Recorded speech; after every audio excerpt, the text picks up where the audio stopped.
Hey everyone, it's Lee, and today I'm going to show you how to loop a video on your iPhone. It's a quick and easy process, so let's get started. The first thing we want to do is open up your iPhone Photos app and tap on Albums here at the bottom right hand corner. Scroll down until you find the Videos album and select the video that you want to loop. Once you've found the video, tap on the share icon on the bottom left hand corner and select Slideshow from the options. In the slideshow options, make sure that repeat is turned on and choose any music or theme option you like. Then hit done to save your settings. Now, the video will loop continuously within the slideshow.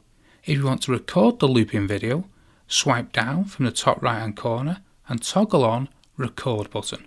This will let you save the loop video to your camera roll. And that's it. You can now watch or share your loop video easily. Thanks for watching, and let us know if you have any questions in the comments below.